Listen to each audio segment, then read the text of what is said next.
Hello friends, welcome to IAS PCS Kendra. Friends, ये 100 page note series का 22वां lecture है। इसके पहले कुल 21 लेक्चर्स हो चुके हैं। छोटे छोटे लेक्चर्स हैं जिनमें पूरी की पूरी हिस्ट्री कंप्लीट हो चुकी है, पूरी की पूरी साइंस कंप्लीट हो चुकी है, जिनके पीडीएफ को मैंने टेलीग्राम चैनल पर भी प्रोवाइड कर दिया है।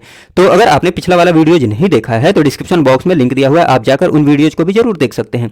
और रही बात रेगुलर पीडीएफ की, तो रेगुलर पीडीएफ के लिए डिस्क्रिप्शन बॉक्स में टेलीग्राम चैनल का लिंक भी दिया हुआ है, तो आप जाकर उस चैनल का सब्सक्रिप्शन ले सकते हैं। देखिए, उस चैनल का उस चैनल की खास बात है, मतलब उस टेलीग्राम ग्रुप की उसकी खास बात यह है कि ये 68 बीपीएससी जो नया वाला पैटर्न आने वाला है, नया वाला जो पैटर्न आने वाला है उसके अकॉर्डिंग, उसके आधार पर आपको 68 बीपीएससी प्री प्लस मेंस तक वो वाला ग्रुप काम देने वाला है, टेलीग्राम वाला। तो आप उस चैनल का सब्सक्रिप्शन भी ले सकते हैं, टेलीग्राम चैनल का। हाँ, अभी जो नोट्स आ रहे हैं, चाहे आप बीपीएससी की तैयारी कर रहे हो या फिर कोई भी स्टेट पीसीएस एग्जाम की तैयारी कर रहे हो या फिर बिहार एसएससी सीजीएल का पेपर देना हो, उनके लिए भी ये नोट्स काफ़ी फायदेमंद है, तो उस चैनल का सब्सक्रिप्शन ले सकते हैं। देखिए, हाँ, इस वीडियो की बात की जाए तो इसमें मैं उतना एक्सप्लेन जरूर करूँगा। ठीक, इस वीडियो की बात की जाए तो ये रिवीजन के पर्पस से बनाया गया है, तो मैं उतना ही एक्सप्लेन करने की कोशिश करूंगा जितना की जरूरत है, ताकि वीडियो की लेंथ ज़्यादा लंबी नहीं हो। हाँ, उतना एक्सप्लेन जरूर कर दूंगा ताकि आपको कोई प्रॉब्लम नहीं हो।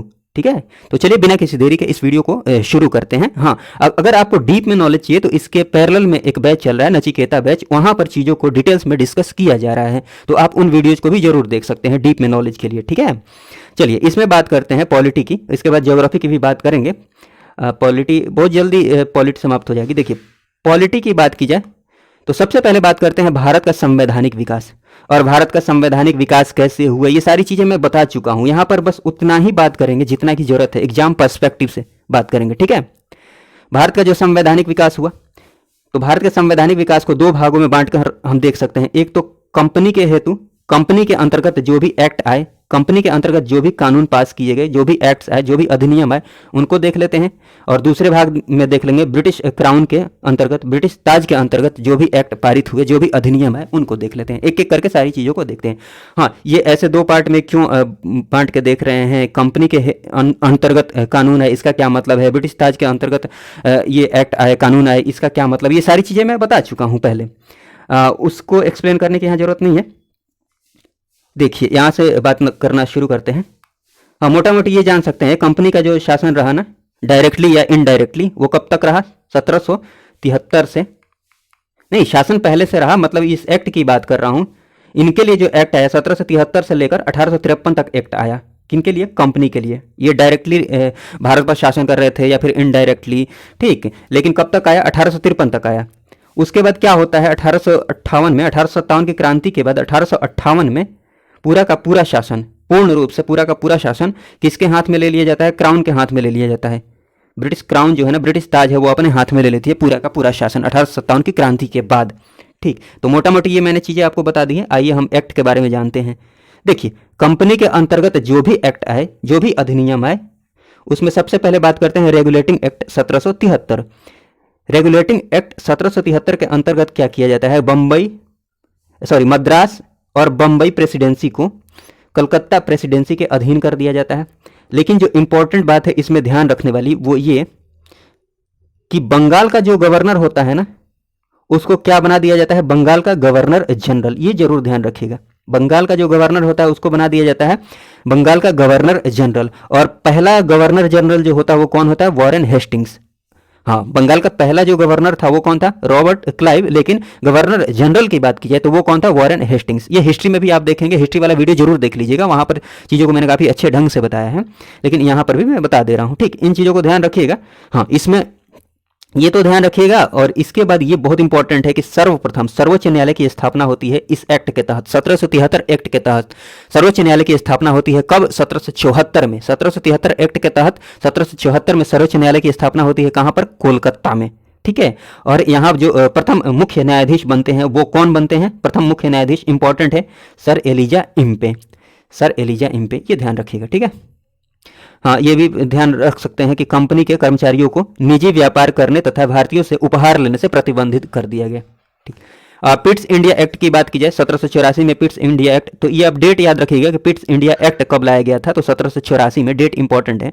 इसमें कंपनी के राजनीतिक और व्यापारिक कार्यों को अलग अलग कर दिया जाता है। जो भी राजनीतिक कार्य है कंपनी के और व्यापारिक कार्य जो व्यापार कर रहे हैं उनको अलग अलग कर दिया जाता है।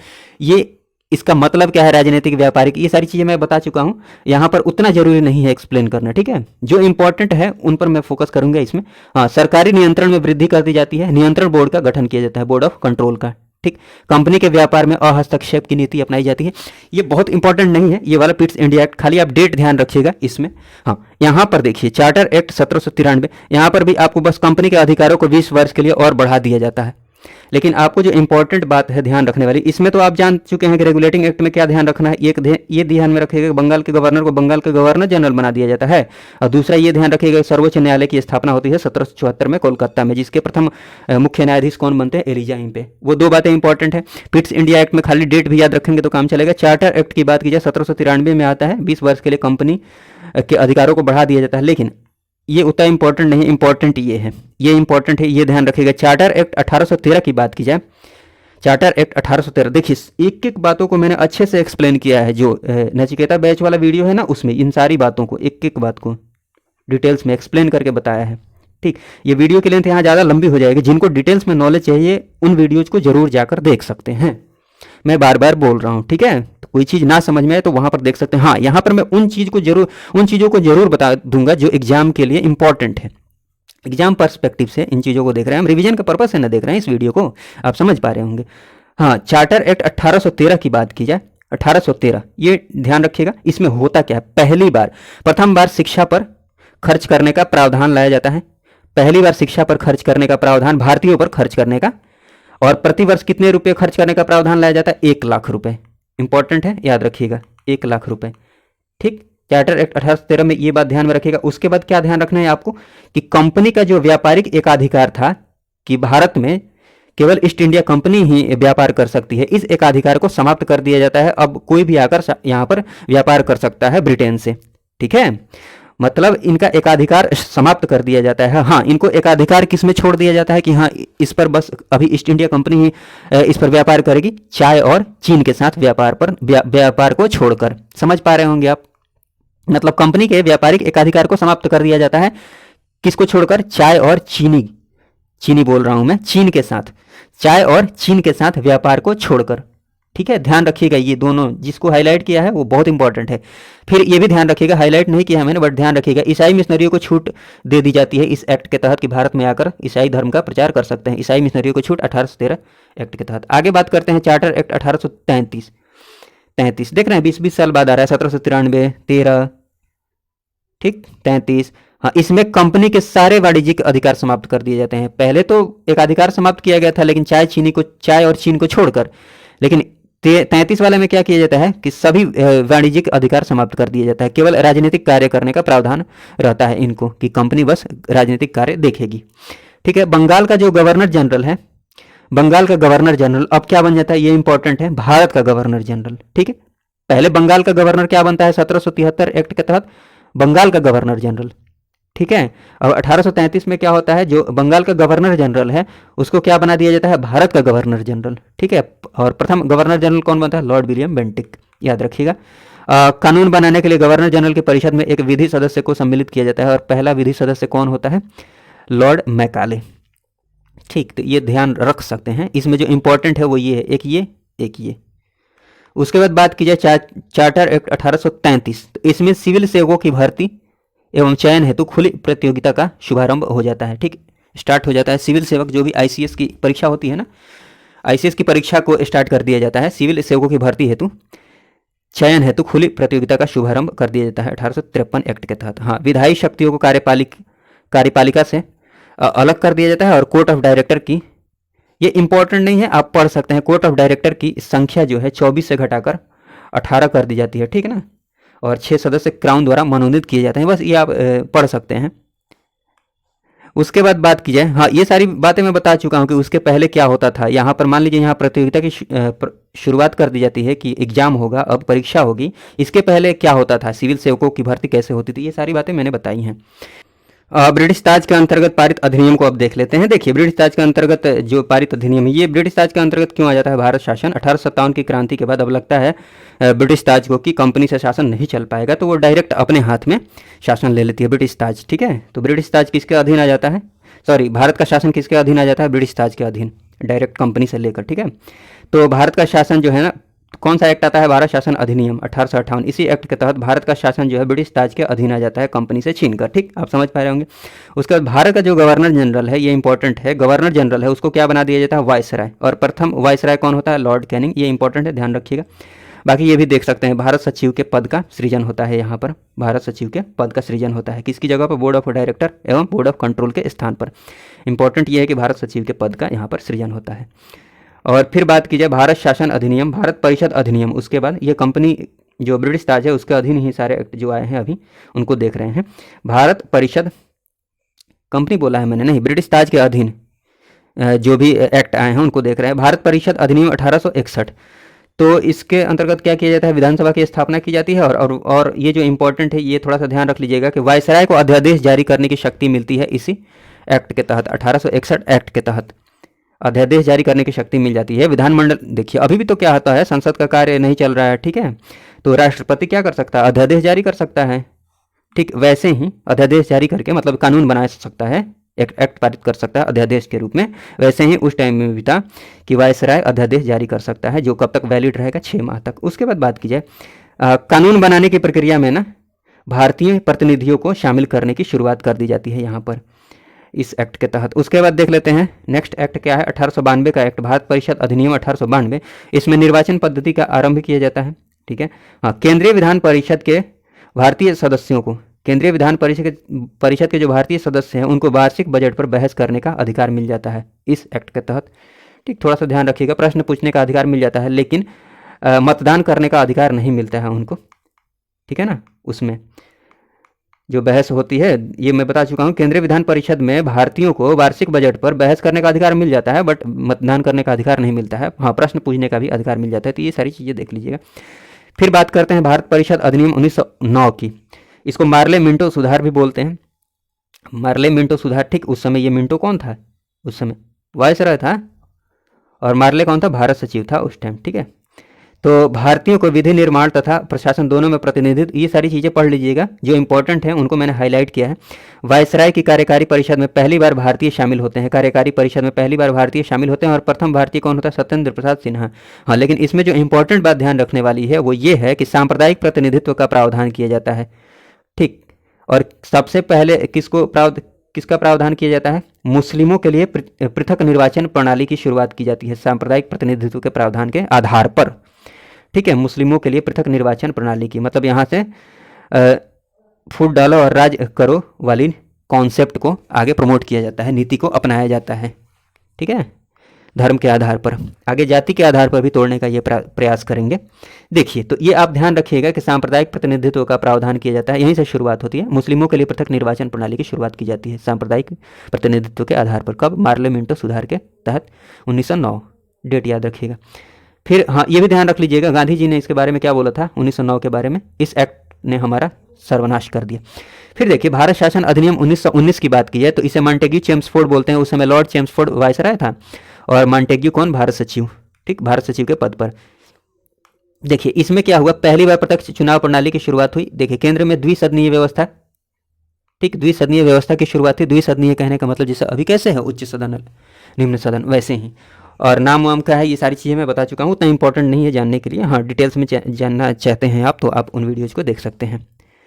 फिर बात की जाए, प्रांतों में द्वैध शासन की शुरुआत की जाती है। द्वैध का मतलब क्या होता है? बहुत इंपॉर्टेंट नहीं है जानना, आप खाली ये जानिए प्रांतों में द्वैध शासन। ये बता चुका हूँ कि द्वैध शासन क्या होता है। अभी आप खाली ये जानिए कि भारत शासन अधिनियम 1919 के तहत प्रांतों में द्वैध शासन की शुरुआत की जाती है। ठीक है, प्रांतों में द्वैध शासन इंपॉर्टेंट है, ध्यान रखिएगा। कब? 1919। ठीक है, हाँ, पहली बार आरक्षित हस्तांतरित विषय क्या होते हैं, ये सारी बातें मैं बता चुका हूँ, लेकिन जो इंपॉर्टेंट है वो ये है, ये ध्यान रखिएगा। ठीक है, आरक्षित विषय जो थे ना, उसके लिए जो भी जिनके हाथ में ये था, जैसे वायसराय के हाथ में था, वायसराय और उनके कार्यकारी परिषद में जो भी लोग थे उनके हाथ में ये आरक्षित विषय गया था। ठीक, जिसके लिए वो उत्तरदायी नहीं होते थे। और हस्तांतरित विषय गया था भारत के जो लोग थे उनके हाथ में, जिनके लिए वो उत्तरदायी थे, रिस्पॉन्सिबल थे। ये सारी बातें क्या होती है? उत्तरदायी, रिस्पॉन्सिबल, जो उत्तरदायी है नहीं है, इसका मतलब क्या होता है, क्या नुकसान फायदा, सब बता चुका हूँ मैं। आप वीडियो को देखिए, मैंने देखा है उन वीडियोज़ को काफ़ी कम देखा है लोगों ने, पता नहीं क्यों। खैर देखिए, पहली बार उत्तरदायी शासन शब्द का प्रयोग किया गया इसी एक्ट के तहत। हाँ, सांप्रदायिक प्रतिनिधित्व का विस्तार किया गया, इसमें सिखों को भी शामिल कर लिया गया, मुस्लिमों के अलावा भारतीय ईसाई को भी शामिल कर लिया गया, आंग्ल भारतीय आदि को शामिल कर लिया गया। मतलब ये सिख जरूर याद रखिएगा, सिखों को शामिल कर लिया गया 1919 में। ठीक है, उसके बाद बात करते हैं भारत शासन अधिनियम 1935 की। तो सबसे पहले भारत में संघात्मक सरकार की स्थापना यहीं से की जाती है। भारत जो होगा राज्यों का संघ होगा, पहले तो सब बिखरा हुआ था ना। इस एक्ट के तहत क्या किया जाता है, सबको एक साथ कर दिया जाता है और बोला जाता है कि भारत जो होगा अब राज्यों का संघ होगा। ठीक है, प्रांतों में जो द्वैध शासन है उसको समाप्त कर दिया जाता है, ये इंपॉर्टेंट है, ध्यान रखिएगा। और वही द्वैध शासन कहाँ लागू कर दिया जाता है, केंद्र में लागू कर दिया जाता है। ठीक है, भारतीय रिजर्व बैंक की स्थापना की जाती है, डेट याद रख सकते हैं। इसी एक्ट के तहत भारतीय रिजर्व बैंक की स्थापना की जाती है, कब, 1 अप्रैल 1935 को। और संघीय न्यायालय की स्थापना की जाती है इसी एक्ट के तहत 1 अक्टूबर 1937 को। बर्मा को ब्रिटिश भारत से अलग कर दिया जाता है, ये ध्यान रखिएगा। सांप्रदायिक प्रतिनिधित्व का और विस्तार करके दलित, महिला और श्रमिकों को भी इसमें शामिल कर लिया जाता है। ठीक है, वही जो 1909 में शुरू हुआ था मुस्लिमों से। ठीक, उसके बाद एक्ट आता है, हाँ, इसके बारे में जवाहरलाल नेहरू ने क्या कहा था कि ये एक ऐसा कार है जिसमें ब्रेक तो है लेकिन इंजन नहीं है। फिर लास्ट एक्ट है, बहुत इंपॉर्टेंट नहीं है, भारत स्वतंत्रता अधिनियम 1937 में ये एक्ट लाया जाता है जिसके तहत विभाजन होता है। भारत वो हिंदुस्तान और पाकिस्तान बन जाता है, भारत सचिव के पद को समाप्त कर दिया जाता है, वायसराय के पद को भी समाप्त कर दिया जाता है। देखिए, उसके बाद बात की जाए संविधान सभा एवं संविधान निर्माण की प्रक्रिया को देख लेते हैं। अब देखिए, संविधान सभा के गठन की मांग आज़ादी से काफ़ी पहले ही उठने लगी थी। भारतीय स्वतंत्रता से काफ़ी पहले संविधान सभा के गठन की मांग उठने लगी थी, जिसमें पार्टी के स्तर पर सर्वप्रथम मांग की थी वो किसने की थी, स्वराज पार्टी ने की थी 1934 में। लेकिन जो गठन का प्रारंभिक विचार दिया था, सबसे पहले जिसने राय दी थी वो किसने दी थी, एम.एन. रॉय ने 1934 में दी थी। ये कम्युनिस्ट नेता थे एम.एन. रॉय। तो ये दोनों बातें आप इंपॉर्टेंट है, ध्यान रखिएगा। सर्वप्रथम मांग पार्टी के स्तर पर किसने की थी, स्वराज पार्टी ने 1934 में। ठीक, और ये भी इंपॉर्टेंट ध्यान रखिएगा, गठन का प्रारंभिक विचार जो प्रस्तुत किया था, सबसे पहले जिसने राय दी थी वो किसने दी थी, एम.एन. रॉय ने 1934 में। कांग्रेस के द्वारा भी मांग की जाती है लेकिन स्वराज पार्टी के बाद। ठीक, उसके बाद बात की जाए प्रातिनिधिक, हाँ, इससे पहले मैं एक बात बता देता हूँ। देखिए, ये सारी बातें मैंने बता दी है, पूरी कहानी बता दी है कि आखिर कैबिनेट मिशन के द्वारा 1946 में संविधान सभा का गठन क्यों होता है, क्यों ये तैयार हो जाते हैं संविधान सभा के गठन के लिए।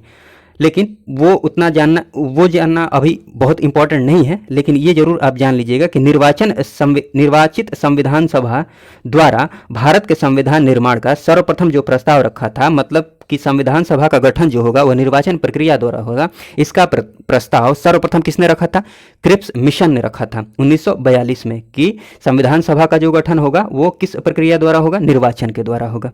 ठीक, तो ये ध्यान रखिएगा कि सबसे पहले ये प्रस्ताव किसने रखा था कि निर्वाचन के द्वारा होगा, क्रिप्स मिशन ने। उसके बाद कैबिनेट मिशन योजना जो आती है 1946 में, इसके द्वारा निर्वाचन के तहत संविधान सभा का गठन कर दिया जाता है। ठीक है, हाँ, एक और बात इसमें ध्यान रखिएगा कि संविधान सभा के सदस्य जो निर्वाचित किए गए वो प्रति 10 लाख व्यक्तियों पर एक प्रतिनिधि के अनुपात में, मतलब 10 लाख व्यक्तियों पर एक व्यक्ति निर्वाचित होकर आए, कहाँ पर, संविधान सभा में। ठीक है, आप समझ पा रहे होंगे। और किसके द्वारा निर्वाचन किया गया, प्रांतीय विधानसभा के द्वारा। ये इंपॉर्टेंट है, ध्यान रखिएगा। ठीक है, हाँ, ये भी ध्यान रख लीजिएगा कि कैबिनेट मिशन के जो सदस्य थे, जो 1946 में कैबिनेट मिशन योजना आती है, इसके जो सदस्य थे वो कौन थे, पैथिक लॉरेंस, स्टेफर्ड क्रिप्स और ए.बी. अलेक्जेंडर ने, ये नाम याद रखिएगा। हाँ, अब आगे देख लेते हैं। आगे बात की जाए तो निर्वाचन के आधार पर गठन किया जाता है, कब, संविधान सभा का, कैबिनेट मिशन योजना के तहत 1946 में, ये याद रखिएगा। ठीक, निर्वाचन जो होता है कब होता है, जुलाई अगस्त 1946 में होता है। डेट से ज़्यादा इंपॉर्टेंट ये है कि निर्वाचन जो होता है अप्रत्यक्ष विधि द्वारा होता है और इसमें वयस्क मताधिकार का प्रयोग नहीं होता है। ठीक है, वयस्क मताधिकार का प्रयोग नहीं होता है। वयस्क मताधिकार की क्राइटेरिया हर देश में अलग अलग है। अपने यहाँ 18 वर्ष है, 18 वर्ष पर सबको वयस्क मान लिया जाता है। उसके बाद ये नहीं देखा जाता है कि कोई अमीर है, गरीब है, कौन सी जाति का है। ठीक है, तो वयस्क मताधिकार का प्रयोग यहाँ पर नहीं किया गया। अभी तो वयस्क मताधिकार का प्रयोग किया जाता है, यहाँ पर क्या किया गया, किस मताधिकार का प्रयोग किया गया, इसका 1935 के अधिनियम के अनुसार मताधिकार जो था कर, शिक्षा एवं संपत्ति के आधार पर था। ठीक, जो ज़्यादा टैक्स दे रहे हैं, जो शिक्षित हैं, जिनके पास संपत्ति ज़्यादा, वही वोट दे सकते हैं। तो इसी आधार पर वोटिंग की गई, वयस्क मताधिकार का प्रयोग नहीं किया गया। खाली आप ये ध्यान में रखिएगा कि वयस्क मताधिकार का प्रयोग नहीं किया गया, ठीक है। पहली बैठक जो होती है वो कब होती है? 9 दिसंबर 1946 को होती है। 9 दिसंबर 1946 को होती है। और इस दिन की अध्यक्षता कौन करता है? इस बैठक की अध्यक्षता कौन करता है? डॉक्टर सच्चिदानंद सिन्हा अस्थायी रूप से ये अध्यक्षता करते हैं। मतलब अस्थायी अध्यक्ष कौन थे? डॉक्टर सच्चिदानंद सिन्हा। ठीक, आप समझ पाए होंगे। फिर उसके बाद 11 दिसंबर को पदभार ग्रहण कर लेते हैं कौन? डॉक्टर राजेंद्र प्रसाद। अर्थात स्थायी अध्यक्ष कौन बन जाते हैं? डॉक्टर राजेंद्र प्रसाद। ठीक है, ये इंपॉर्टेंट है, ध्यान रखिएगा। संवैधानिक सलाहकार का नाम याद रखिएगा, सर BN राव। और उद्देश्य प्रस्ताव जो प्रस्तुत किया जवाहरलाल नेहरू जी ने प्रस्तुत किया, कब? 13 दिसंबर 1946 को। और 22 जनवरी 1947 को इस उद्देश्य का, ये जो उद्देश्य प्रस्ताव है ना, इसको एक्सेप्ट कर लिया जाता है, इसको स्वीकृत कर लिया जाता है। और यही उद्देश्य प्रस्ताव आगे जाकर प्रस्तावना का रूप लेती है। ठीक है, आगे बात की जाए तो इस संविधान के निर्माण में कितना समय लगा? तो ये बात ध्यान में रखिएगा, संविधान के निर्माण में समय लगा 2 वर्ष 11 महीने 18 दिन। ठीक, हाँ, संविधान को अंगीकृत कब किया गया, कब अपनाया गया? 26 नवंबर 1949। और इसी डेट को संविधान दिवस के रूप में मनाया जाता है, 26 नवंबर को। ठीक है, अंतिम बैठक कब होती है? 24 जनवरी 1950 को। और संविधान कब लागू कर दिया जाता है? 26 जनवरी 1950 को। और 26 जनवरी को संविधान लागू किया जाता है, जबकि हम क्या मनाते हैं? गणतंत्र दिवस मनाते हैं। और 26 जनवरी को ही क्यों लागू किया गया, ये सारी बातें मैं बता चुका हूँ। ठीक, देखिए आगे बात की जाए, कुल महिला सदस्यों की संख्या 15 थी। इसमें कुल सदस्य कितने थे? 299 थे विभाजन के पहले। विभाजन के बाद कितने? कुल सदस्य 299 थे विभाजन के बाद। ठीक, विभाजन के पहले कितने थे? 389। ठीक, थोड़ा सा करेक्ट कर लीजिएगा। ठीक है, उसके बाद बात कर ली जाए संविधान सभा के, हाँ थोड़ा सा ये सब भी देख लीजिएगा। ये तो मैं बता चुका हूँ यहाँ तक। संविधान सभा ये स्टेटमेंट है, स्टेटमेंट पर ध्यान दे सकते हैं। थोड़ा थोड़ा भी याद रहेगा तो ऑप्शन देकर चीजें याद आ जाएंगी। संविधान सभा कांग्रेस थी, और कांग्रेस भारतीय हिस्ट्री में भी आप देखेंगे ग्रेनविल ऑस्टिन ने बोला था। ठीक है, अपनी राष्ट्रवादी प्रतिक्रिया में भारतीय संविधान के निर्माताओं ने अल्पसंख्यकों के हितों तथा भावनाओं को कम करके आंका है। ये किसने बोला था? आइवर जेनिंग्स ने। और एक संविधान एक मशीन की तरह बेजान चीज है। एक संविधान एक मशीन की तरह क्या है? बेजान चीज है। इतना भी याद रखते हैं तो आंसर तक पहुंच जाएंगे। पूरी बात क्या है कि एक संविधान एक मशीन की तरह बेजान चीज है। इसमें वे लोग जीवन फूंकते हैं जो इसका नियंत्रण करते हैं। ठीक, और भारत में बस कुछ ईमानदार लोगों की आवश्यकता है जिनके लिए राष्ट्रहित ही सर्वोपरि है। ये किसने कहा था? डॉक्टर राजेंद्र प्रसाद ने। ठीक है, शुरुआत की भी बातें याद रखेंगे तो काम चल जाएगा। हाँ, उसके बाद बात कर लेते हैं संविधान सभा की जो प्रमुख समितियां थी। सीटों का आवंटन मैं थोड़ा सा आपको समझा देता हूँ। सीटों का आवंटन हल्का फुल्का समझा देता हूँ। देखिए 389 सीटों में से 296 सीटें जाती हैं ब्रिटिश भारत के अंतर्गत। ठीक है, इनके हाथ में आती है कितनी सीटें? 296 सीटें ब्रिटिश भारत के अंतर्गत। और 93 सीटें आती है देशी रियासतों के अंडर में। ठीक है, अब देखिए 93 सीटें होता क्या? 1857 की क्रांति के बाद 1858 एक्ट के तहत पूरा का पूरा शासन ब्रिटिश ताज के अधीन आ जाता है। उसके बाद अंग्रेजों ने अधिग्रहण का काम नहीं किया, कब्जा करने का काम नहीं किया। उस समय तक ब्रिटिश भारत के अंतर्गत जितनी जगह थी, जितनी जमीनें थी, जितना भी क्षेत्र उनके हाथ में था, उन क्षेत्रों पर ही शासन किया। बाकी जो रियासतें स्वतंत्र थी उनको स्वतंत्र ही छोड़ दिया, लेकिन इनको टैक्स देना पड़ता था। ठीक, टैक्स देना पड़ता था। इनडायरेक्टली शासन कर रहे थे देशी रियासतों पर। ये आप समझ पा रहे होंगे। हाँ, तो 296 सीटें जो थी वो आती है ब्रिटिश भारत के अंडर में, और 93 सीटें जाती हैं देशी रियासतों के अंडर में। ठीक है, हाँ 4 ये क्या है? देखिए जैसे अभी कैसे केंद्र शासित प्रदेश है, दिल्ली है, अंडमान निकोबार है, वैसे ही चीफ कमिश्नरी थी 4 उस टाइम। ठीक है, हाँ इसको याद रखना काफ़ी आसानी। यहाँ पर 92 लिखा हुआ है, 292, यहाँ पर 93, 92, 93, 92, 93। ठीक है, तो यहाँ पर क्या हुआ? यहाँ पर तो चुनाव से लोग आए, निर्वाचन पद्धति द्वारा आए। यहाँ से 296 सीटें जो आई निर्वाचन से आई, लेकिन ये 93 जो है ये मनोनय के द्वारा। यहाँ के जो राजा वाजा थे वो अपनी तरफ से मनोनीत करके जिनको चाहा उनको, जो भी उनके पसंदीदा थे चाहे जो भी थे, उनको मनोनीत करके नॉमिनेट करके कहाँ पर भेज दिया? संविधान सभा में। ठीक है, 93 सीटों को मनोनय के द्वारा चुना गया। चुनाव का परिणाम क्या रहा इसमें आप ये ध्यान रख सकते हैं। 296 में से 208 सीटें कांग्रेस के हाथ में जाती है, 73 सीटें मुस्लिम लीग, और बाकी जो छोटी मोटी पार्टियाँ होती हैं या फिर निर्दलीय पार्टियाँ होती हैं उनके अधीन। ठीक है, 15 सीटें जाती हैं। तो ये सारी बातें हैं। आइए अब देख लेते हैं संविधान सभा की जो प्रमुख समितियां थी। बहुत सारी समितियां बनाई गई थी। उनके अध्यक्षों को आपको ध्यान में रखना है। संघीय समिति की बात की जाए, संघीय संविधान समिति की, तो जहाँ भी संघ की बात आएगी तो वहाँ पर जवाहरलाल नेहरू अब ध्यान में रखिएगा। संघीय संविधान समिति या फिर संघीय शक्तियों संबंधी समिति, इसके जो अध्यक्ष थे वो कौन थे? जवाहरलाल नेहरू थे। उसके बाद संचालन समिति की बात की जाए तो वो कौन थे? संचालन समिति हो गई, या फिर प्रक्रिया नियम समिति, या फिर झंडा समिति, इसके अध्यक्ष कौन रहे? डॉक्टर राजेंद्र प्रसाद। प्रारूप समिति की बात की जाए, ड्राफ्टिंग कमेटी की, वो कौन रहे? डॉक्टर भीमराव अंबेडकर। और प्रांतीय संविधान समिति हुई, या फिर मौलिक अधिकार, अल्पसंख्यक, जनजातीय से संबंधित जो भी समिति थी, इसके अध्यक्ष कौन हुए? सरदार वल्लभ भाई पटेल। ठीक, तो ये सारी बातें याद रखिएगा। आइए थोड़ा प्रारूप समिति के बारे में थोड़ा सा और जान लेते हैं। तो ये तो बता चुका हूँ कि इसके अध्यक्ष कौन थे? डॉक्टर भीमराव अंबेडकर। प्रारूप समिति का गठन कब होता है? 29 अगस्त 1947 को। इसमें कुल सदस्य कितने होते हैं? 7 सदस्य होते हैं अध्यक्ष के साथ। बिना अध्यक्ष के, मतलब अध्यक्ष के अलावा जो अन्य सदस्य थे वो कौन थे? 6 सदस्य थे। N Gopalaswami Ayyangar, Alladi Krishnaswami Ayyar, K M Munshi, Mohammad Saadulla, B L Mitra एवं डी पी खेतान। बाद में जो स्थान ले लिया बी एल मित्र की जगह पर आ जाते हैं एन माधव राव, और डी पी खेतान की जगह पर टी टी कृष्णमाचारी। ठीक है, देखिए अंतरिम सरकार का जो गठन होता है, बहुत इंपॉर्टेंट नहीं है, एक नज़र देख सकते हैं। अंतरिम सरकार का जो गठन होता है, देखिए मैं बता देता हूँ। गठन तो होता है 2 सितंबर 1946 को। इसमें मुस्लिम लीग के कोई भी सदस्य शामिल नहीं होते हैं। ठीक है, इसके पहले दंगा फसाद जो होने वाला होता है, दंगा हुआ होता है ना, तो वो हो चुका होता है। वो सारी बातें मैं यहाँ पर एक्सप्लेन नहीं करा, हिस्ट्री में देखेंगे। लेकिन ये 2 सितंबर 1946 को इसका गठन होता है। इसमें मुस्लिम लीग के सदस्य शामिल नहीं होते हैं। हाँ, पुनर्गठन होता है 26 अक्टूबर 1946 को। इसमें 5 मुस्लिम लीग के सदस्य कैबिनेट में शामिल होते हैं। जो सरकार बनती है ना, अंतरिम सरकार, अस्थायी रूप से, अंतरिम का मतलब आज़ादी से पहले, उसमें जो मंत्रालय है वो मंत्रालय, कौन मंत्रालय किसके पास जाता है, ये थोड़ा सा जान लीजिए मोटा मोटी। देखिए विदेश मंत्रालय की बात की जाए या फिर राष्ट्रमंडल संबंधी जो मामले थे, ये वाला जो मंत्रालय था ये किसके पास जाता है? जवाहरलाल नेहरू के पास। इसके मंत्री कौन रहे? जवाहरलाल नेहरू। सूचना एवं प्रसारण मंत्रालय की बात की जाए या फिर गृह मंत्रालय की, ये किसके पास जाता है? वल्लभ भाई पटेल के पास। मैंने तरीका भी बताया कैसे याद रखना है। हाँ, यहाँ पर हल्का फुल्का जान लीजिए। उन वीडियोज़ को जरूर देखिएगा अगर आपको बीपीएससी का पेपर देना है या फिर कोई भी स्टेट पीसीएस एग्जाम का पेपर देना है, तो जरूर देखिएगा, काफ़ी फायदा होगा। खाद्य एवं कृषि की बात की जाए तो खाद्य एवं कृषि मंत्रालय किसके हाथ में जाता है? डॉक्टर राजेंद्र प्रसाद के हाथ में। रक्षा मंत्रालय बलदेव सिंह के हाथ में। शिक्षा मंत्रालय सी राजगोपालाचारी के हाथ में।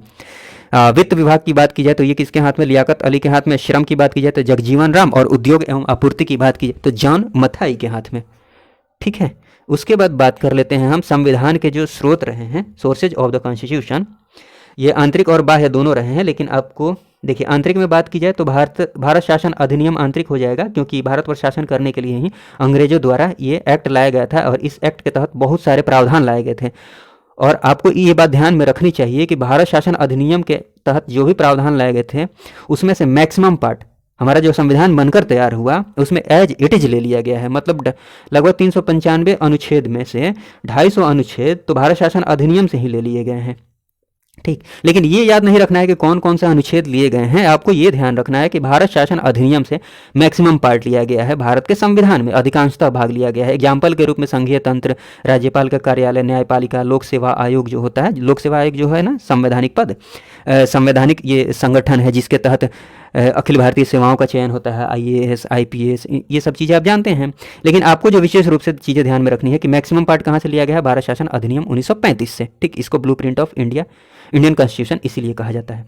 आगे बात की जाए कि ब्रिटेन से क्या क्या लिया जाता है, तो संसदीय शासन लिया जाता है। संसदीय शासन है लोकसभा, राज्यसभा, राष्ट्रपति वगैरह जो है। ठीक है, विधि का शासन की बात की जाए तो विधि का शासन रूल ऑफ लॉ, ठीक, कानून का शासन होगा, ये कहाँ से लिया जाता है? ब्रिटेन से। मंत्रिमंडलीय शासन, ठीक है, मंत्रिमंडल का जो प्रमुख होता है, प्रधानमंत्री होते हैं, राज्यों के स्तर पर देख लीजिए तो मुख्यमंत्री होते हैं, ठीक, केंद्र के स्तर पर प्रधानमंत्री होते हैं। ये सारी चीज़ें आप जानते हैं। कहने का मतलब मंत्रिमंडलीय प्रणाली जो है ना, लेजिस्लेटिव प्रोसीजर, ये कहाँ से लिया गया है? ब्रिटेन से लिया गया है। और एकल नागरिकता की बात कीजिए तो ये भी कहाँ से लिया गया है? ब्रिटेन से ही लिया गया है। अपने यहाँ एकल नागरिकता है, हम भारत के नागरिक हैं, ठीक है। लेकिन अमेरिका जो है ना, वहाँ दोहरी नागरिकता है, वहाँ भारत के भी नागरिक, मतलब अमेरिका के भी नागरिक हो सकते हैं और वहाँ का जो स्टेट है वहाँ के भी नागरिक हो सकते हैं, जबकि अपने यहाँ क्या है? भारत के नागरिक होते हैं। ठीक, द्विसदनीय प्रणाली, ठीक, लोकसभा, राज्यसभा, उच्च सदन, निम्न सदन, ये सारी चीज़ें ये कहाँ से ली गई हैं? ब्रिटेन से ही ली गई हैं। तो ये सारी बातें आप ध्यान में रखिएगा। मूल अधिकार की बात की जाए तो ये कहाँ से लिया गया है? अमेरिका से लिया गया है। न्यायपालिका की जो स्वतंत्रता है ये कहाँ से लिया गया है? अपने यहाँ जो न्यायपालिका है, ठीक है, न्यायपालिका की स्वतंत्रता, कोई हस्तक्षेप नहीं है कार्यपालिका और विधायिका का इसमें, तो ये स्वतंत्रता कहाँ से ली गई है? संयुक्त राज्य अमेरिका से। ठीक, न्यायिक पुनरावलोकन की बात की जाए कि सुप्रीम कोर्ट है, मान लीजिए कोई भी एक्ट पारित होकर आता है संसद से, तो उसका रिव्यू कर सकता है कोर्ट कि ये संवैधानिक है या फिर असंवैधानिक है। असंवैधानिक हुआ तो उसको नल भी घोषित कर सकता है, शून्य घोषित कर सकता है। ठीक, तो न्यायिक पुनरावलोकन का जो कॉन्सेप्ट है वो अमेरिका से लिया गया। उद्देशिका का जो विचार है ये कहाँ से लिया गया? अमेरिका से, ये भी ध्यान रखिएगा। लेकिन उद्देशिका की जो भाषा है वो कहाँ से ली गई है? ऑस्ट्रेलिया से। उद्देशिका का जो विचार है कि हमारे संविधान, हमारा जो संविधान है उसमें एक प्रस्तावना होगी, ये विचार तो अमेरिका से लिया गया, लेकिन उसकी जो भाषा है, जैसे कि हम भारत के लोग भारत को एक संपूर्ण प्रभुत्व संपन्न समाजवादी पंथ निरपेक्ष लोकतांत्रिक गणराज्य बनाने के लिए, ये सारी बातें, मतलब ये जो भाषा है ये कहाँ से ली गई है? ऑस्ट्रेलिया से। विचार कहाँ से लिया गया है? अमेरिका से, ये ध्यान रखिएगा। राष्ट्रपति पर महाभियोग का जो प्रावधान है वो कहाँ से लिया गया है? अमेरिका से। और उपराष्ट्रपति का जो पद है अपने यहाँ वो भी अमेरिका से। हाईलाइट जिसको किया वो ध्यान जरूर रखिएगा, और उद्देशिका का जो विचार है इसको भी ध्यान में रख लीजिएगा। बात की जाए आयरलैंड से क्या क्या लिया गया है, तो जो इंपॉर्टेंट है, मोस्ट इंपॉर्टेंट बात कि यहाँ से डीपीएसपी लिया गया है, directive principle of state policy. Directive principle of state policy मतलब राज्य के नीति निर्देशक तत्व, जो ये वाला जो प्रावधान है ये कहाँ से लिया गया है? आयरलैंड से लिया गया है। ठीक है, और राज्यसभा में कुछ सदस्यों का नामांकन होता है, जो 12 सदस्य को मनोनीत किया जाता है राज्यसभा में, ये वाला कॉन्सेप्ट भी कहाँ से लिया गया है? आयरलैंड से ही लिया गया है। और राष्ट्रपति का जो निर्वाचन होता है वो वाली जो पद्धति है वो भी कहाँ से लिया गया है? आयरलैंड से। इसमें जो इंपॉर्टेंट बात है, मोस्ट इंपॉर्टेंट, ये डीपीएसपी, और उसके बाद दूसरी बात है राज्यसभा में कुछ सदस्यों का नामांकन। सबसे पहले ये जरूर ध्यान में रखिएगा, बाकी चीज़ों को देखते रहिएगा। फिर बात की जाए कि सशक्त केंद्र के साथ, कनाडा की बात कर ली जाए तो कनाडा से क्या लिया गया है? सशक्त केंद्र के साथ संघीय व्यवस्था। कहने का मतलब ये है कि हमारे यहाँ व्यवस्था क्या है? संघीय है। मतलब भारत जो है राज्यों का संघ है, राज्यों का ग्रुप है, यूनियन ऑफ ग्रुप है भारत। संघीय व्यवस्था तो है, लेकिन अपने यहाँ जो केंद्र है, केंद्र की बात की जाए तो केंद्र के पास जो शक्ति है वो राज्यों से कहीं ना कहीं ज़्यादा है। मतलब शक्ति का झुकाव किधर की तरफ है? केंद्र की तरफ है। ठीक है, इसीलिए बोला जाता है केंद्र जो है वो सशक्त है। तो सशक्त केंद्र के साथ संघीय व्यवस्था, पावरफुल सेंटर के साथ संघीय व्यवस्था। ठीक, ये कहाँ से लिया गया? कनाडा से। केंद्र द्वारा राज्यपाल की नियुक्ति हो गई। राष्ट्रपति के विचारार्थ, राष्ट्रपति के लिए राज्यपाल द्वारा विधेयक को जो सुरक्षित रख लिया जाता है, और ये भी प्रावधान कहाँ से लिया गया है? कनाडा से। और अवशिष्ट शक्तियाँ हुई या फिर केंद्र राज्य संबंधी हुआ, ये सारे कॉन्सेप्ट कहाँ से लिए गए हैं? कनाडा से। ठीक, याद रखिएगा। हाँ, ऑस्ट्रेलिया से क्या क्या लिया गया है? समवर्ती सूची की बात की जाए, कॉन्करेंट लिस्ट की, जिस पर राज्य और केंद्र दोनों कानून बना सकते हैं। अगर टकराव की स्थिति बात की जाए तो वहाँ पर केंद्र प्रभावी होता है, लेकिन समवर्ती सूची में राज्य और केंद्र दोनों कानून बना सकते हैं। तो ये वाला जो कॉन्सेप्ट है, ये प्रावधान है, ये कहाँ से लाया गया है? ऑस्ट्रेलिया से। संसद के दोनों सदनों की संयुक्त बैठक जो होगी, ठीक, ये भी प्रावधान ऑस्ट्रेलिया से लिया गया है। और उद्देशिका की भाषा जो है, ये बता चुका हूँ, उद्देशिका की भाषा ऑस्ट्रेलिया से ली गई है और उद्देशिका का विचार अमेरिका से लिया गया है। ठीक है, फिर बात की जाए कि आपातकाल के दौरान मूल अधिकारों का जो स्थगन कर दिया जाता है, अर्थात अपने यहाँ जो राष्ट्रपति हैं वो आपातकाल के दौरान आर्टिकल 20 और 21 को छोड़कर बाकी जितने भी मौलिक अधिकार है उनका स्थगन कर सकते हैं, निलंबन कर सकते हैं। ये कॉन्सेप्ट जो लाया गया है, ये कहाँ से लाया गया है? आपातकाल के दौरान मूल अधिकारों का स्थगन, जर्मनी से। ठीक है, ध्यान रखिएगा। रूस से क्या लिया गया है? मूल कर्तव्य, फंडामेंटल ड्यूटीज। ठीक है, मूल कर्तव्य का कॉन्सेप्ट लाया गया है रूस से। ठीक है, और जो प्रस्तावना है, अभी प्रस्तावना भी देखने वाले हैं। प्रस्तावना में न्याय की बात की जाए तो न्याय में सामाजिक न्याय की बात, आर्थिक न्याय की बात, राजनीतिक न्याय की बात, ये वाला जो कॉन्सेप्ट लिया गया है ये कहाँ से लिया गया है? रूस से ही लिया गया है। इसमें जो जरूरी बात याद रखने वाली है वो ये है कि मूल कर्तव्य जो है वो रूस से लिया गया है। गणतंत्र की बात की जाए, फ्रांस की बात की जाए तो फ्रांस से गणतंत्र लिया गया है। गणतंत्र का कॉन्सेप्ट क्या होता है और गणतंत्र दिवस ही क्यों मनाते हैं? आखिर 26 जनवरी को संविधान लागू हुआ, तो यहाँ पर गणतंत्र की बात कहाँ से आ गई? यहाँ तो संविधान लागू हो रहा है ना, तो इसकी बात कहाँ से आ गई? क्यों मनाते हैं इस डेट को, गणतंत्र दिवस? गणतंत्र का मतलब क्या होता है? ये सारी बातें मैं बता चुका हूँ डिटेल्स में। ठीक है, तो यहाँ पर खाली आप ध्यान रखिए। फ्रांस से और क्या लिया गया है? प्रस्तावना में स्वतंत्रता है, समता, बंधुता, ये सब जो कॉन्सेप्ट है ना, ये फ्रांस से लिया गया है। बहुत इंपॉर्टेंट चीज़ें नहीं है यहाँ पर, खाली आप गणतंत्र ध्यान रखेंगे तभी काम चल जाएगा। हाँ, दक्षिण अफ्रीका से जो लिया गया इंपॉर्टेंट बात है संविधान संशोधन की प्रक्रिया, जो संविधान में संशोधन किया जाता है, ये वाला जो कॉन्सेप्ट लिया गया है ये कहाँ से लिया गया है? दक्षिण अफ्रीका से। राज्यसभा के सदस्यों का जो निर्वाचन होता है, मनोनयन नहीं, निर्वाचन की बात की जा रही है, तो निर्वाचन कहाँ से होता है? निर्वाचन का जो कॉन्सेप्ट लिया गया है, जो प्रावधान लाया गया है, ये कहाँ से लाया गया है? दक्षिण अफ्रीका से। फिर बात की जाए जापान से क्या लिया गया है, तो देखिए विधि का जो शासन है, रूल ऑफ लॉ, ये कहाँ से लिया गया है? ब्रिटेन से। ठीक है, ब्रिटेन से। लेकिन विधि द्वारा जो स्थापित प्रक्रिया है, जो भी प्रोसीजर एस्टेब्लिश किया गया है लॉ के द्वारा, प्रोसीजर एस्टेब्लिश्ड बाय लॉ, वो कहाँ से लिया गया है? जापान से। विधि द्वारा स्थापित प्रक्रिया, थोड़ा सा डिफरेंस समझिएगा। ठीक है, अब आ जाते हैं उद्देशिका पर। प्रस्तावना की बात की जाए तो सबसे पहले तो ये बता देते हैं कि प्रस्तावना का जो आधार रहा, सबसे उद्देश्य प्रस्ताव प्रस्तुत किया था ना पंडित जवाहरलाल नेहरू ने, 13 दिसंबर 1946 को जिसको अंगीकार कर लिया जाता है, स्वीकृत कर लिया जाता है, 22 जनवरी 1947 को यही कहीं ना कहीं जाकर आगे प्रस्तावना का रूप लेता है। तो मोटा मोटी ये जान लीजिएगा। लेकिन प्रस्तावना की बात की जाए तो अगर आप बीपीएससी या फिर कोई भी स्टेट पीसीएस एग्जाम की तैयारी कर रहे हैं तो वहाँ पर आपको प्रस्तावना जरूर याद होना चाहिए। वो आपको मेंस में भी काम देगा पूरा का पूरा प्रस्तावना, और इंटरव्यू में भी काम देगा। पीसीएस की तैयारी कर रहे हैं, अधिकारी बनने वाले हैं, इसलिए आपको प्रस्तावना याद होनी चाहिए, ठीक है।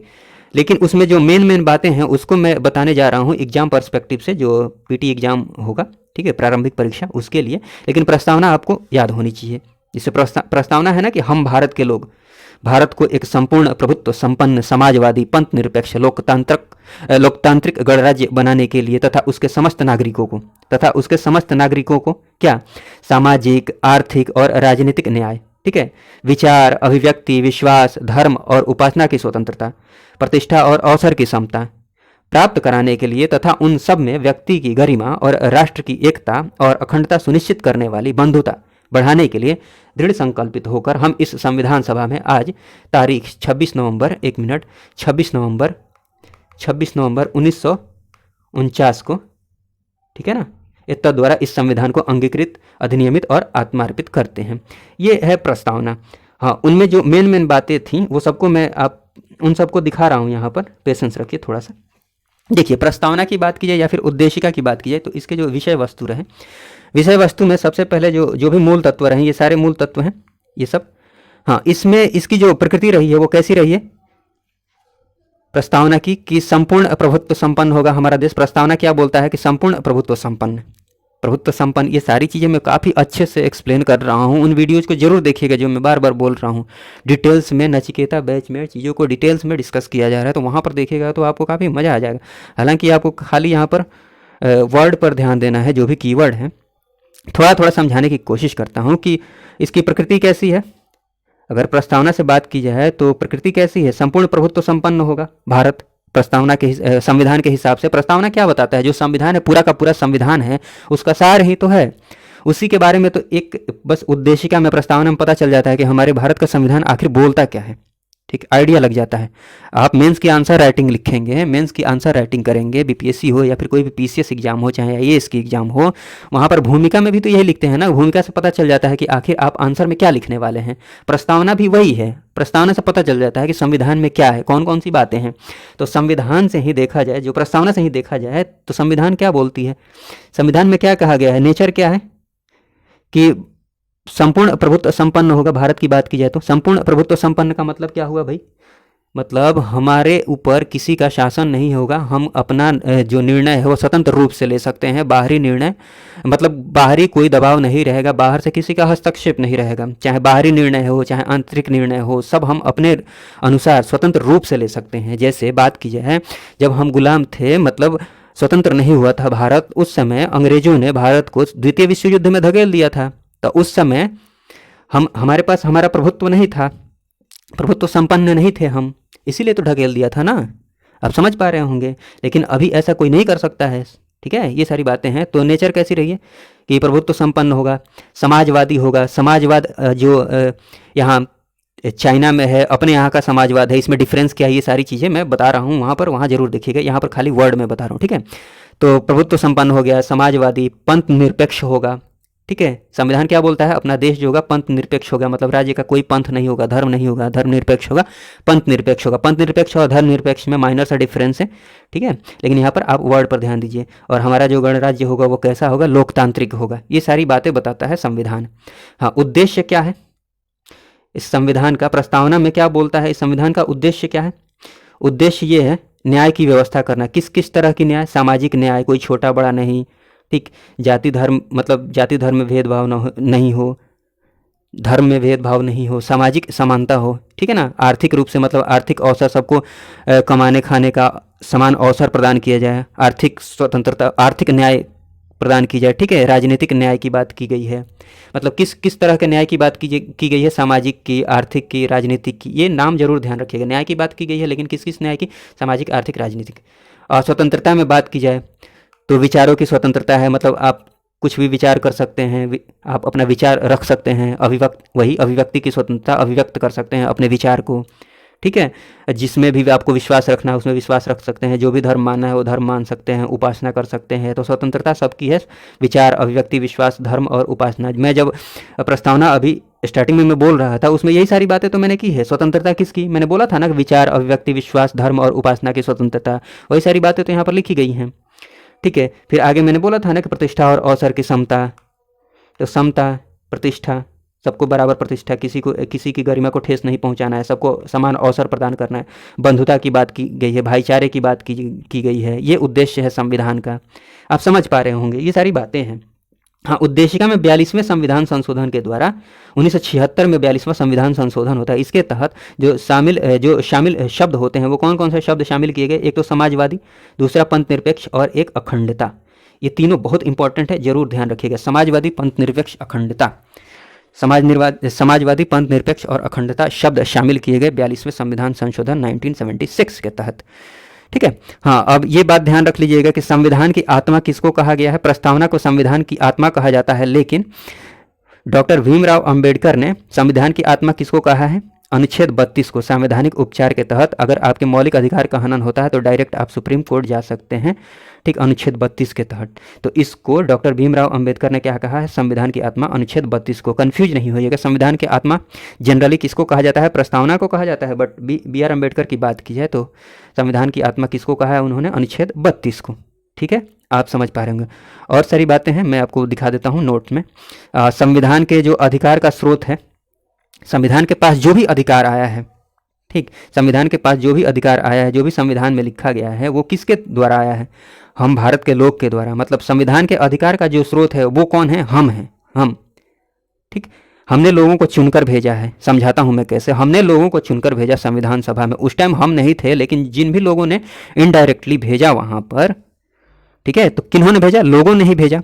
तो लोगों के प्रतिनिधि बनकर ही तो संविधान सभा में लोग बैठे हुए थे, वही तो संविधान का निर्माण कर रहे थे। तो संविधान का निर्माण जो किया गया उसमें जो भी अधिकार दिए गए हैं वो अधिकार हमें ही यूज करना है। तो आखिर उसका अधिकार का स्रोत कौन है, हम ही तो हैं, हमारे द्वारा ही तो संविधान का निर्माण किया गया है।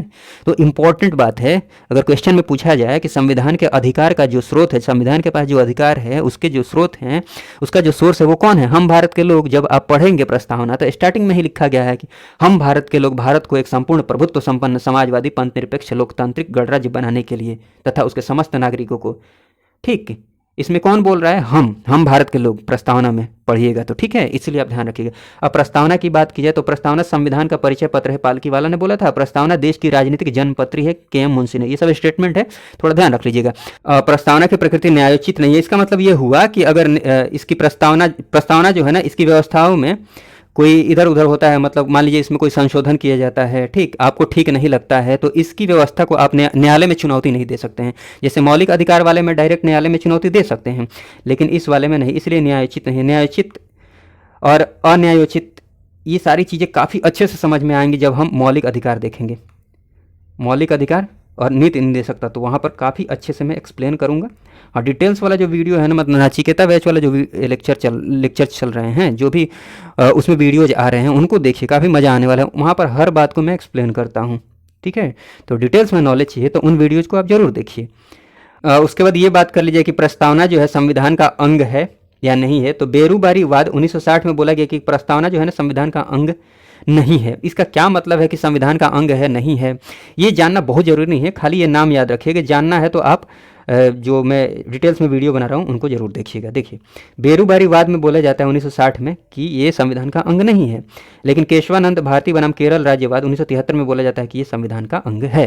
ठीक, इसका क्या मतलब होता है, काफ़ी अच्छा मतलब, ये मेंस में आपको काम देगा, या फिर स्टेट पीसीएस एग्जाम की तैयारी कर रहे हैं वहाँ पर कोई अच्छा क्वेश्चन पूछा जाता है तो वहाँ काम देगा। हालांकि 19 पीटी की बात की जाए तो 95% चीज़ें जो हैं यहाँ से क्लियर हो जाएंगी, लेकिन आप उन वीडियोज़ को देख लीजिएगा जो मैं डिटेल्स में कवर कर रहा हूँ, वहाँ पर सारी चीज़ें अच्छे से क्लियर हो जाएंगी। ठीक है, देखिए उसके बाद बात की जाए, हाँ, केशवानंद भारती बनाम केरल राज्यवाद 1973 में बोला जाता है कि ये संविधान का अंग है। कौन, प्रस्तावना। और इसका समर्थन, इस कॉन्सेप्ट का समर्थन इसमें भी किया जाता है बम्बई बनाम यूनियन ऑफ इंडियावाद 1994 में। तो ये भी थोड़ा सा ध्यान रख सकते हैं। गोलकनाथ बनाम पंजाब राज्य 1967 वाले वाद में क्या बोला जाता है, संविधान जो है ना, संविधान को क्या बोला जाता है, संविधान की जो मूल आत्मा है ना, संविधान की जो मूल आत्मा है इस वाद में गोलकनाथ बनाम पंजाब राज्य 1967, इस वाले वाद में क्या बोला जाता है कि संविधान की जो मूल आत्मा है ना, वो कौन है? प्रस्तावना है। प्रस्तावना को संविधान की मूल आत्मा, ठीक है। संविधान एक पवित्र दस्तावेज है, पवित्र दस्तावेज है, ये ध्यान रखिएगा, अंबेडकर जी ने बोला था। कुछ एक बातें ये हैं, उसके बाद अनुसूचियों को देखते हैं। देखिए, शक्तियों का जो विभाजन किया गया है केंद्र और राज्य में, तो एक का नाम है संघ सूची, संघ सूची, एक है राज्य सूची, एक है समवर्ती सूची, ठीक है, समवर्ती सूची। संघ सूची अर्थात इस पर केवल केंद्र सरकार कानून बना सकती है, राज्य सूची पर राज्य सरकार कानून बना सकती है, और समवर्ती सूची पर दोनों कानून बना सकते हैं, ठीक है, राज्य सरकार और केंद्र सरकार दोनों। देखिए, एक एक करके मैं बताता हूं। संघ सूची की बात की जाए तो कानून बनाने का अधिकार किसको है? संघ को है, केंद्र को है। हाँ, इसमें जो विषय हैं वो अभी की बात की जाए तो 98 विषय हैं, लेकिन जो इंपॉर्टेंट है थोड़ा सा ध्यान रखना है एग्जाम्पल के रूप में, तो एग्जाम्पल्स आप ध्यान में रख लीजिए। ये हम देखेंगे कितने विषय हैं, प्रारंभ में कितने थे, अभी कितने हैं।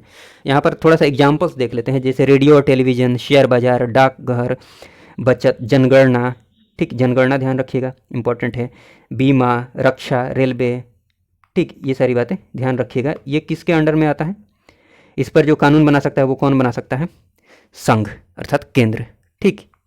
ये जो विषय हैं ये केंद्र के अंतर्गत आते हैं, ठीक है।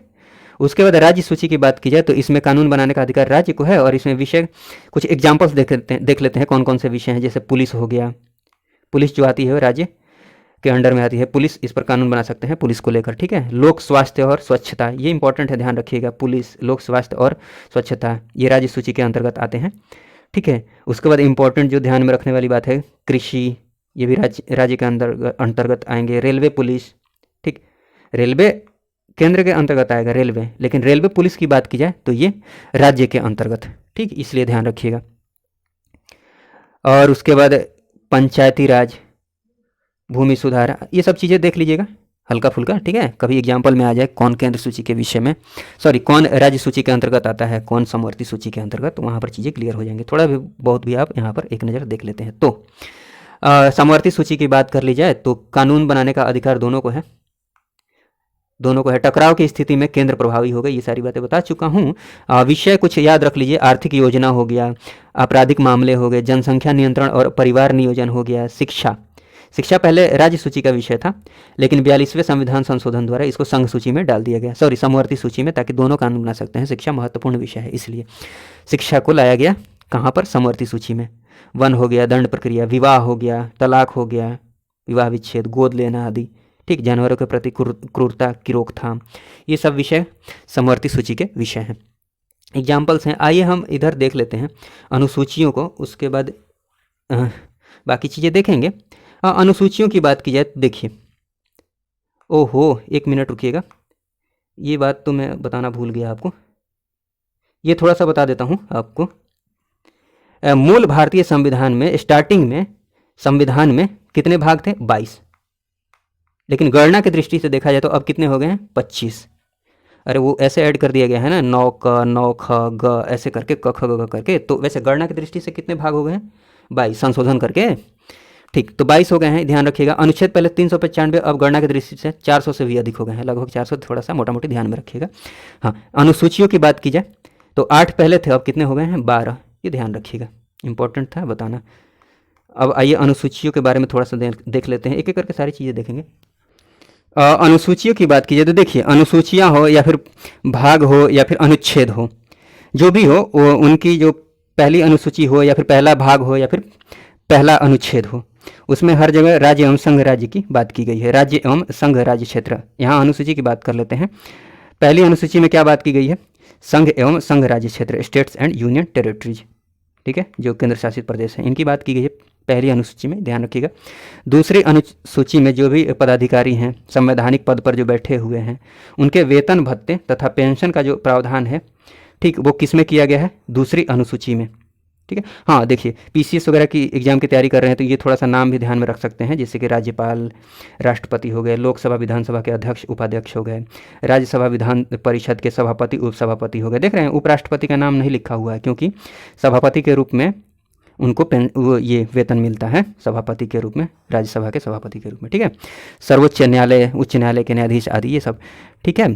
तीसरी अनुसूची की बात की जाए तो शपथ और प्रतिज्ञान के प्रारूप के जो प्रावधान है ना, वो किस में है? तीसरी अनुसूची में, forms of oath and affirmation. थोड़ा सा मैं यहाँ पर आपको याद कराने की कोशिश करता हूँ। पहले वाले में कोई दिक्कत नहीं है, पहली अनुसूची हो, पहला अनुच्छेद हो या फिर पहला भाग हो, सब में राज्य एवं संघ राज्य क्षेत्र की बात की गई है। अनुसूची में बात कीजिए, देखिए यहाँ पर ये शपथ लेंगे, ठीक है,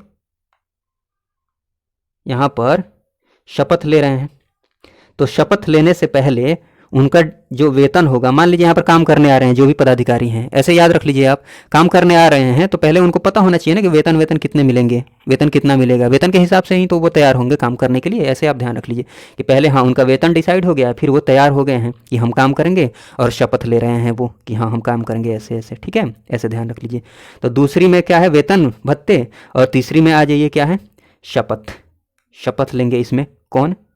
एग्जाम्पल जरूर ध्यान में रखिएगा। ये देखिए सारे एग्जाम्पल्स ध्यान में नहीं रखने हैं, जैसे संघ के मंत्री, संसद सदस्य, सर्वोच्च न्यायालय, उच्च न्यायालय के न्यायाधीश, विधान मंडल के सदस्य आदि, लेकिन आपको जो इंपॉर्टेंट बातें ध्यान में रखनी है, एग्जाम में ये पूछा हुआ है पीसीएस में, ठीक, इसमें इंपॉर्टेंट बात जो ध्यान में रखनी है, मतलब पीसीएस एग्जाम जो दे रहे हैं ना उनके लिए इंपॉर्टेंट ध्यान रखना, बाकी छोटा मोटा कोई एग्जाम दे रहे हैं तो उसके लिए आप खाली इतना भी ध्यान में रखेंगे, शपथ की बात की गई है तीसरी अनुसूची में, तो काम चल जाएगा।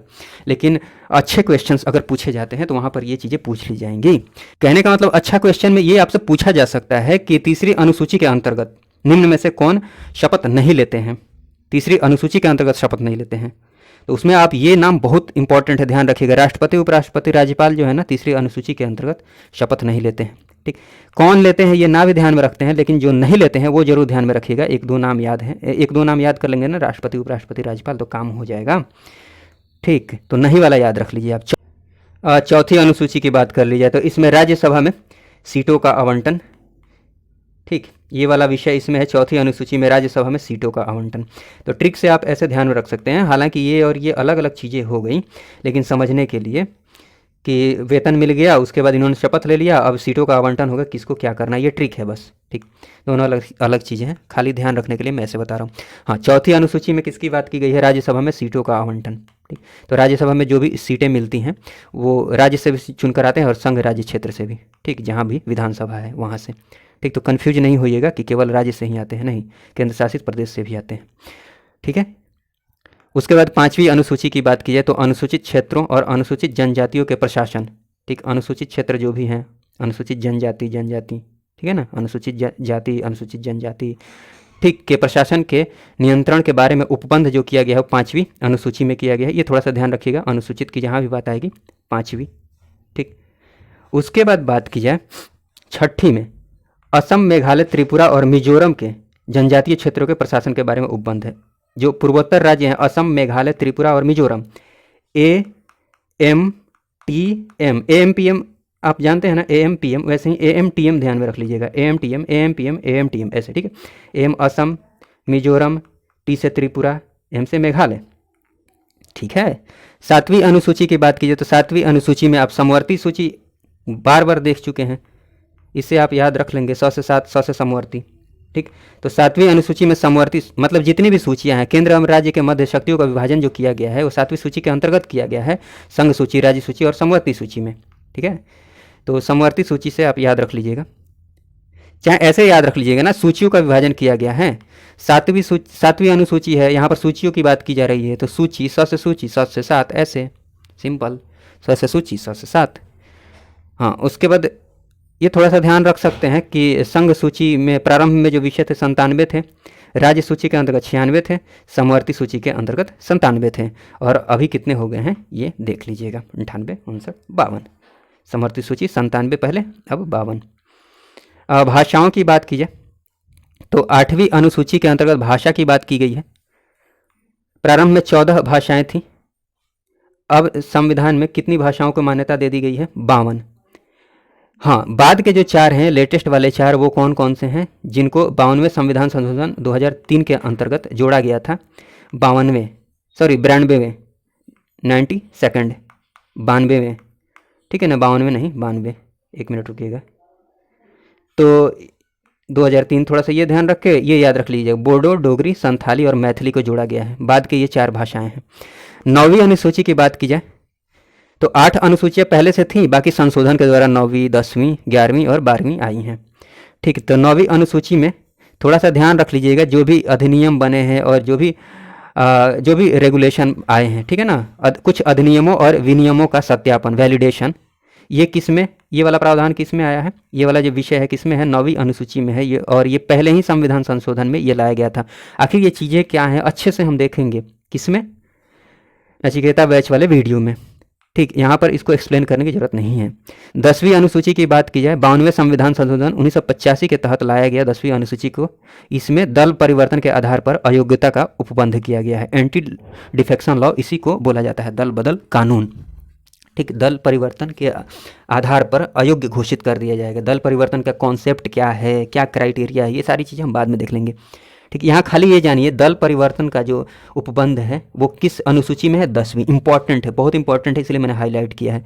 11वीं अनुसूची की बात की जाए तो 73वें संविधान संशोधन 1992 में ये संशोधन लाया जाता है, 93 से लागू होता है। हालांकि इसमें पंचायतों से संबंधित प्रावधान किए गए हैं, और पंचायतों में कितने विषय हैं, 29, ये भी याद रखिएगा, पंचायत याद रखिएगा, 11वीं अनुसूची और विषय 29।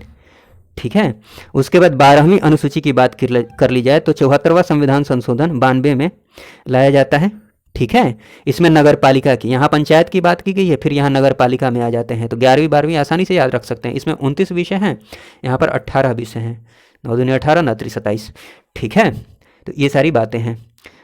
बाकी चीज़ें पॉलिटी में 1-2 वीडियो में कवर हो जाएंगी। इस वीडियो को देखने के लिए आपका बहुत बहुत धन्यवाद। जय हिंद, जय भारत।